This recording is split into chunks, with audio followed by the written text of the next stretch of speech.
नमस्कार, द भारत नाव में आपका स्वागत है। मैं हूं राकेश और आज हमारे साथ हैं डॉक्टर राजेश, जो उद्गम में भी हैं, साइकेट्रिस्ट, सीनियर साइकेट्रिस्ट और मैक्स हॉस्पिटल में हैं। और आज इनसे मुलाकात का मकसद है ये जानना कि जो ह्यूमन टेंडेंसी होती है वो कैसे बदलती है और कैसे आक्रामक हो जाती है। आप समझ रहे होंगे कि हमारा इशारा किस ओर है। हम आफताब और श्रद्धा मर्डर केस में आफताब के बिहेवियर को देखकर ये जानने और समझने की कोशिश करेंगे डॉक्टर राजेश से कि ये है क्या, वो जो पुलिस को बता रहा है, वो जो कह रहा है और जिस तरीके का व्यवहार कर रहा है वो क्या है। क्या वो सच में उसको डॉक्टर की ज़रूरत है? क्या सच में उसके साथ जो समस्या है उसको सॉल्व किया जा सकता है साइकियाट्री की मदद से? तो अब यही जानने की कोशिश करेंगे। राजेश जी, बहुत बहुत स्वागत है हमारे द भारत नाव में आपका। जैसा कि मैंने बताया, ये श्रद्धा और आफताब का केस आपने सुना होगा। जी बिल्कुल। आफताब जो बिहेव कर रहा है, जैसे वो बता रहा है पुलिस को, जिस प्रेमिका को उसने प्यार किया, लिव इन में रहा, उसकी हत्या ही नहीं की बल्कि उसके टुकड़े कर दिए। जी बिल्कुल। कैसे इसको कैसे समझा जाए? कैसे देखें, एग्जैक्टली आपने बहुत सही सवाल पूछा है। आजकल जहाँ भी जाओगे तो यही सारे सवाल हो रहे हैं। लोग चिंतित भी हैं कि क्या हम इससे कैसे अवेयर रहें, कैसे बचें, या फिर इस तरह की मेंटलिटी क्या होती है, उसे समझने की कैसे ज़रूरत होती है। यूँ तो देखें कि ऐसी घटनाएं जो परिवार में मारना पीटना या इमोशनल टॉर्चर या किलिंग जो है वो काफ़ी कॉमन है, बहुत सालों से चलता आ रहा है। बट जो इसमें जो डिफरेंट है वो डिफरेंट ये दिख रहा है कि मार के और जो शरीर के टुकड़े हैं उन्होंने उसको छुपाने की कोशिश की है, और वो छुपाने की कोशिश में वो इंसान उसी कमरे में रहता है, अपना काम धाम करता है और साथ ही साथ अपने एक और फ्रेंड को भी वो गर्लफ्रेंड बनाता है, फिर उसी कमरे में आता है। सो इस तरह का रिएक्शन से लोग सरप्राइज हैं कि क्या ये उसका मेंटल दिवालियापन है, या बिल्कुल इंसेन हो गया है, या फिर इमोशनल रिएक्शंस ही नहीं है उसके पास। सो इस पे हम थोड़ा जानने की कोशिश करेंगे। जो पर्सन्स होते हैं, प्यार में होते हैं, लिविंग में होते हैं, या फिर जो भी रिलेशनशिप है, जब तक रिलेशनशिप में होते हैं वो बहुत एक दूसरे का केयर करते हैं। रिलेशनशिप की बात मैं कर रहा हूँ। बुरे रिलेशनशिप भी होते हैं, लड़ाइयाँ शुरू हो जाती हैं, उसके बाद कुछ तो पैचअप हो जाते हैं, कुछ बड़ा बन जाता है। सो अगर उसमें देखें कि बड़ा कैसे बन जाता है, तो वैसा ही केस हम इस श्रद्धा वाले कांड में भी देखते हैं जी। कि दोनों लिविंग रह रहे थे, लिविंग रह रहे थे, उसके बाद फिर उन्होंने मर्डर भी कर दिया और इस तरह की हरकतें आई हैं। सो जितना इमोशनल अटैचमेंट होता है वो फाइट के बाद, कॉन्फ्लिक्ट के बाद, उतना ही डिस्ट्रैक्शंस हो जाता है। ठीक है, ऐसे हर जगह पे देखा जाता है। जितना ज़्यादा इमोशनल कनेक्टिविटी है उतना डिस्ट्रैक्शंस भी हो सकता है। हो सकता है कि आफताब और श्रद्धा के बीच में कुछ अच्छा नहीं चल रहा हो, कोई ऐसा कॉमन फ्रेंड आ गया हो जो दोनों में काफ़ी दूरियां पैदा कर दिया हो। और अगर इन मर्डर को देखें तो हम दो तरह से देख सकते हैं। एक तो इम्पल्सिव बिहेवियर में आफताब ने श्रद्धा का मार दिया। इम्पल्सिव, कोई ऐसी हॉट टॉपिक चल रहा होगा, हॉट टॉक चल रहा होगा, उसने मार दिया, एक्सीडेंटली मर गए इम्पल्सिवली। दूसरा है कि हो सकता है वो प्लान भी कर रहा हो बहुत दिनों से कि हमें ऐसे मारना भी है। तो दोनों केस में हमें अलग अलग करके देखना चाहिए। दोनों में पर्सनालिटी, एक इंसान की जो पर्सनालिटी वो बहुत अहम भूमिका निभाती है, नेचर जो है बहुत अहम भूमिका निभाती है। अगर हम बात करें इम्पल्सिव बिहेवियर्स की, तो इम्पल्सिव बिहेवियर्स और जो प्लान्ड मर्डर होते हैं वो सब कुछ, जैसे पर्सनालिटी का टाइप साइकोपैथ है, या फिर आपका सोशियोपैथ है, या नार्सिस्टिक माइंडसेट है, तो इस पे हम प्रिडिक्ट कर सकते हैं। जैसे श्रद्धा और आफताब का केस है कि एक सोशियोपैथ वो जो होता है कि पहले से ही वो इमोशनल होते हैं, लेकिन वो इमोशन जो है वो डिस्ट्रक्टिव नेचर के होते हैं, कंस्ट्रक्टिव नहीं होते हैं।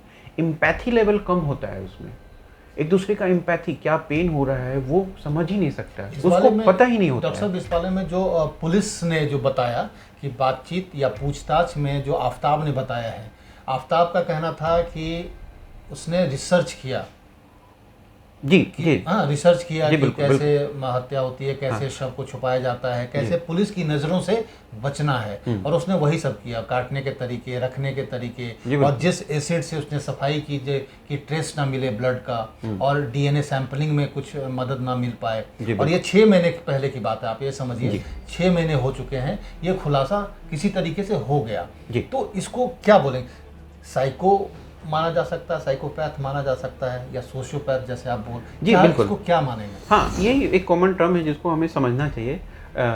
जो साइकोपैथ होते हैं, उसका अगर हम चाइल्डहुड से बड़ा तक का अगर हिस्ट्री देखें, तो रेड फ्लैग्स ज़रूर मिलते हैं। जैसे स्कूल में बदमाशी करना, बच्चों के साथ बड़ा दुर्व्यवहार करना, या अपने फैमिली में दुर्व्यवहार करना, काम वाले जगह पे दुर्व्यवहार करना, तो उनमें होते हैं। बट इसके साथ साथ उन्हें सोसाइटी में रहना भी अच्छे तरीके से आ जाता है, क्योंकि उसको हर्ट करके डिस्ट्रक्टिव इमोशन लाके ही मज़ा आता है, उनका डोपामिन सर्ज होता है।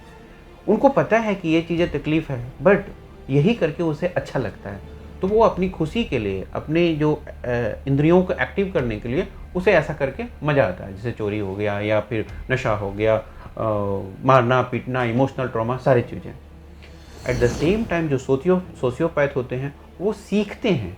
जैसे मान लो कोई फैमिली बहुत डिप्राइव्ड हो गया, या फिर उनके कल्चर में इस तरह से हैं, या फैमिली मेम्बर ऐसे हैं, तो वो बचपन से सीखते हैं। ठीक है, तो उसमें सीखते हैं, तो उसमें भी एम्पैथी लेवल होता है। ऐसा नहीं है कि वो पेन नहीं फील करते हैं, वो भी पेन फील करते हैं, लेकिन उनको जो है मज़ा जो आता है वो दूसरों को इमोशनल टॉर्चर करने में, मार पीट करके, ये चीज़ें वो फील नहीं करते हैं।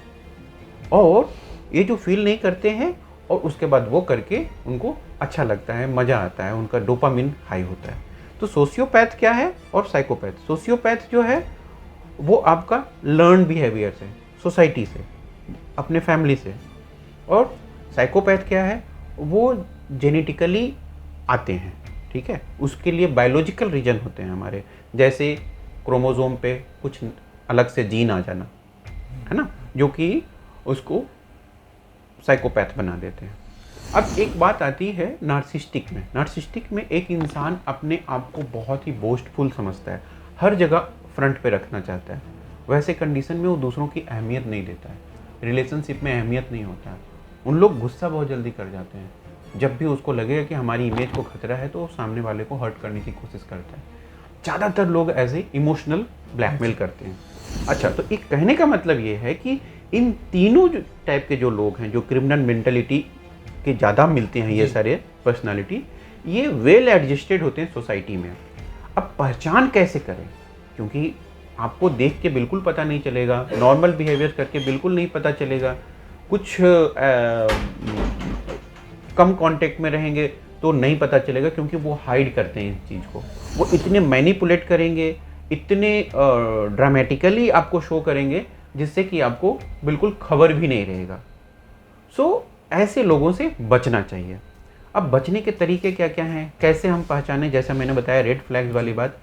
तो अगर 6 महीने का रिलेशनशिप है या 1 ईयर का रिलेशन है, तो कहीं ना कहीं उनके इमोशन, उनके गुस्सा, उनका मूड, उनका खाने पीने का पैटर्न, उनका पढ़ने लिखने का पैटर्न, या नॉर्मल जो इंट्रैक्शंस हैं, उससे हम उनसे जानकारी ले लें। डॉक्टर साहब, यहाँ पे एक सवाल कि आफ्ताब और श्रद्धा का रिलेशन कई साल का था, 2 साल लगभग, जी 2-3 साल का, और उस दौरान श्रद्धा को पीटता भी था, उसके चेहरे पे जख्म के निशान हैं। एक तस्वीर अभी वायरल हो रही है जिसमें चोट है, उसको 3 दिन के लिए हॉस्पिटल भी रहना पड़ा। जी बिल्कुल। तो सवाल ये उठता है कि जो लड़की परिवार से लड़के, वो इतनी स्ट्रांग है, इतनी बोल्ड है कि परिवार से लड़के किसी और धर्म के लड़के के साथ रहने, लिव इन में बॉम्बे से दिल्ली आ गई रहने के लिए, लेकिन जब वो पीट रहा है तो वो विरोध नहीं करती है, वो उसका हाथ नहीं पकड़ती है, वो उसको छोड़ती नहीं। ये क्या मतलब है इसमें? जो मैंने बताया है कि इस तरह से जो इसमें पर्सनालिटी पैथोलॉजी में होते हैं, नेचर अलग होता है, सोशियोपैथ या साइकोपैथ,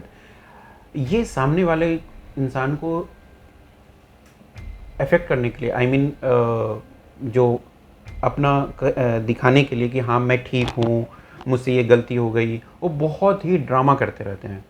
जैसे मान लिया लड़ाई हुई, छोड़ के जाना चाहते हैं, तो मैं अपने आप को नुकसान कर लूँगा, मैं फांसी मतलब लगा जान देने लूँगा, की धमकी जान देने की धमकी। तो इस तरह की चीज़ें जो है ना, वो ड्रामा करते रहते हैं उन लोग, जी। जबकि वो सुपरफिशियल होते हैं, है ना, मतलब वो नाटक सुपरफिशियल है। नाटक होता है। कुछ इम्पल्सिवली कर भी लेते हैं, इम्पल्सिव बहुत होते हैं ऐसे लोग, तो कुछ लेकिन कर जान भी नहीं लेते हैं, देते जान हैं। नहीं देते हैं, हाँ, हाँ। जान तो नहीं देते लड़कियां क्या हैं, क्योंकि इमोशनल इमोशनल वाला जो कनेक्ट है ना उसको है ही नहीं। इमोशन वाला जो कनेक्टिविटी होनी चाहिए, एम्पैथी लेवल जो है वो है ही नहीं, और जो पिटाई बर्दाश्त कर रही हो इमोशनली अटैच्ड है। अटैच्ड है बिल्कुल। वो ऐसे टारगेट ही ऐसे लोगों को करते हैं जो सह सके, जो बहुत ज़्यादा इमोशनल हो। तो इसमें हो सकता है श्रद्धा एक बहुत इमोशनल लड़की रही हो और ये इस तरह का लड़का रहा हो जो कि इन्फ्लुएंस करता है सामने वाले इंसान को। तो ऐसे कंडीशंस में ये खींचता चला जाता है रिलेशनशिप। ऐसा नहीं है कि श्रद्धा हो सकता है नहीं छोड़ना चाहती हो, छोड़ना चाहती भी हो, लेकिन इनके ड्रामा से वो विचलित हो गया है, उनके मम्मी की डेथ हो गई है, वो इमोशनल ट्रॉमा में गुजर रही थी। सो ये भी एक इफेक्ट होता है कि हम कैसे डिपेंडेंसी अपना एक दूसरे पे आ एक जाए। सवाल और कि पुलिस के बयान में उसने बताया कि जब श्रद्धा की लाश फ्रिज में रखी थी उस समय भी उसके कमरे में और लड़कियां आती थी और डेटिंग साइट जी से बिल्कुल, उसने लड़कियों को। जी बिल्कुल। तो ये कैसे किसी की हत्या की है किसी ने, शरीर अभी यहीं पे पड़ा हुआ है उसके कमरे में, और दूसरी लड़कियां, और फिर भी वो कूल है, मतलब बिल्कुल जैसे नॉर्मल इंसान का व्यवहार होता है वैसा है। ये कैसे कंट्रोल करते हैं? हाँ, इसमें गिल्ट, रिमोर्स, हाँ, पश्चाताप या एंग्जाइटी, डिप्रेशन कम होते हैं, या होते भी हैं तो इसको इन लोग दूसरे तरीके से लेते हैं जो उनको पसंद है, जैसे इमोशनल टॉर्चर करना, फिजिकल टॉर्चर करना। तो ये सारी चीज़ें वो करके एंजॉय करके अपने फ्रस्ट्रेशन को हटाते तब रहते तो हैं। डॉक्टर साहब अगर नार्को टेस्ट होगा तब तो वो फिर भी कंट्रोल करके रखेगा अपने आप को। हो सकता है कि नार्को टेस्ट में पुलिस को वो एविडेंस ना मिल पाए जो जानना चाह रही है। जी बिल्कुल, नार्को टेस्ट जो क्योंकि है अगर ना, इमोशन को कंट्रोल कर सकता है जी तो नार्को टेस्ट में तो वही है।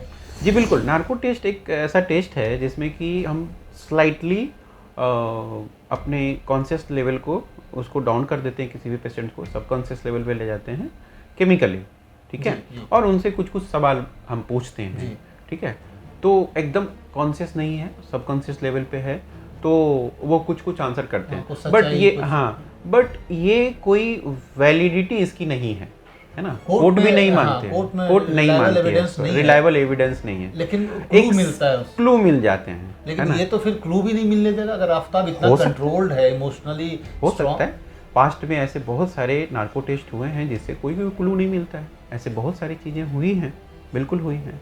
और ये भी उम्मीद है या संभावना है कि अगर ये इसको सामान्य ज़िंदगी जीने के लिए दिया जाता है तो ये फिर ऐसी घटना कर सकता है। जी बिल्कुल, अगर इस तरह के पर्सनालिटी वाले, नेचर वाले लोग जो हैं, अब एक और सवाल, क्या ये मानसिक तौर पे बीमार है या ये ठीक है?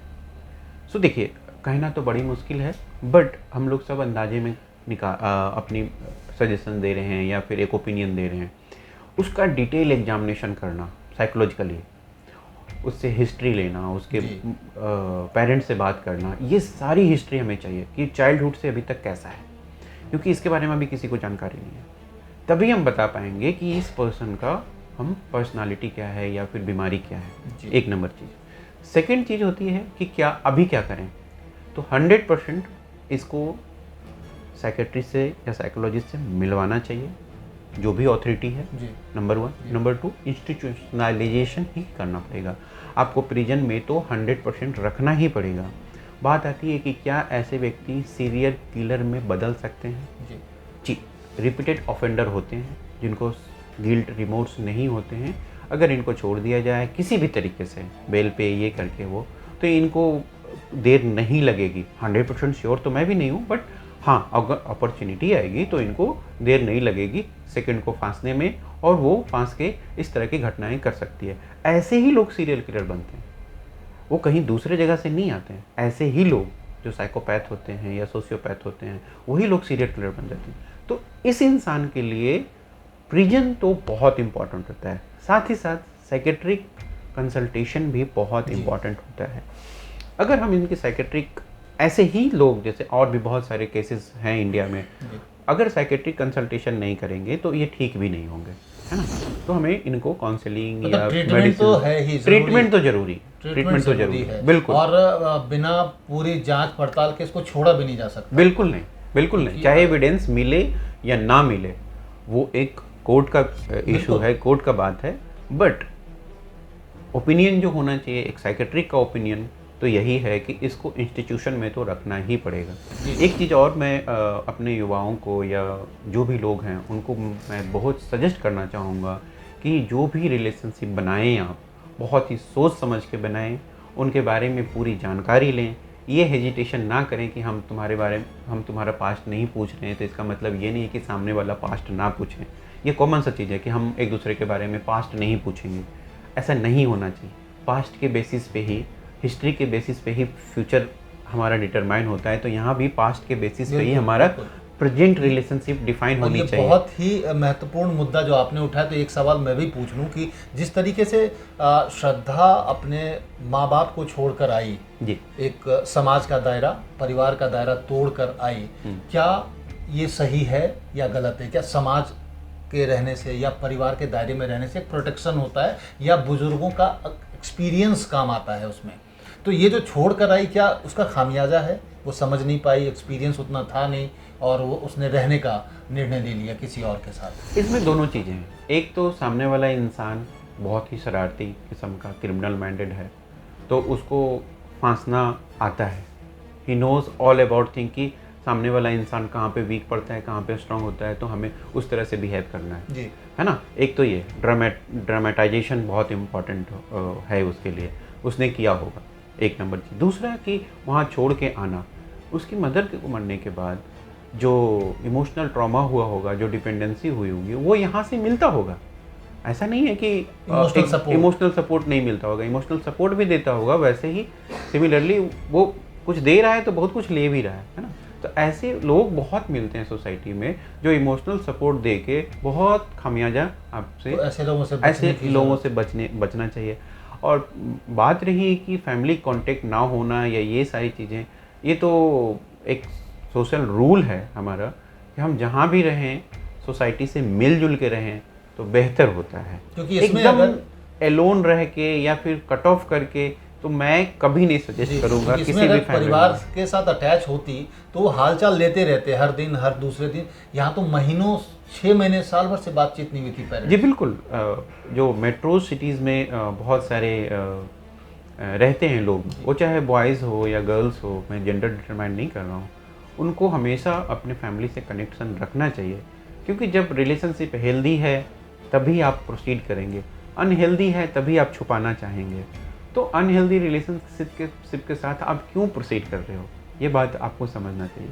सो before going for any relationship you have to know all about the things, उनके पास्ट, प्रेजेंट, कहाँ रहते हैं, कहाँ से बिलोंग करते हैं, उनकी पर्सनालिटी क्या है, खान पीन क्या है, पहला अगर ब्रेकअप हुआ है तो क्यों हुआ है, अगर नौकरी से निकाला गया तो क्यों निकाला गया है। ये सारी चीज़ें जो बहुत बहुत इंपॉर्टेंट चीज़ है जिससे कि हम बच सकते हैं ऐसी घटनाओं से। तो these are the red flag. बहुत बहुत शुक्रिया डॉक्टर राजेश ने हमें पूरी तरीके से समझाया कि इस श्रद्धा और आफताब वाले मामले में हो क्या रहा है और कैसे उसकी मानसिक स्थिति पर उन्होंने ये बताया कि उसको इलाज की ज़रूरत है और ऐसे लोग आगे के लिए भी ख़तरा बन सकते हैं अगर उनका इलाज सही तरीके से ना हो। दूसरी बात जो डॉक्टर राजेश कह रहे हैं, परिवार और समाज से जुड़ाव जो बहुत ज़रूरी है, क्योंकि उनका गाइडेंस मिलता है, उनका प्रोटेक्शन मिलता है, इमोशनल सपोर्ट मिलता है। इस मामले में अगर श्रद्धा परिवार से जुड़ी रहती तो शायद आज ये दिन नहीं आता, क्योंकि उसका अपने पिता से संपर्क लगभग ना के बराबर था और आखिरी समय में सिर्फ एक दोस्त ने क्वेरी शुरू की और उसका पता चला, अदरवाइज़ ये पता भी नहीं चलता कि श्रद्धा कहाँ है और कहाँ अभी है, जैसे अभी भी नहीं पता चल रहा। तो सबसे ये रिक्वेस्ट है, डॉक्टर राजेश ने भी कहा कि परिवार और समाज के साथ रहें, जुड़ाव बनाकर रखें, तो शायद आफताब और श्रद्धा जैसे बहुत सारे कांड होने से टाला जा सकता है, उनको रोका जा सकता है, उनसे बचा जा सकता है। बहुत बहुत शुक्रिया डॉक्टर राजेश। धन्यवाद।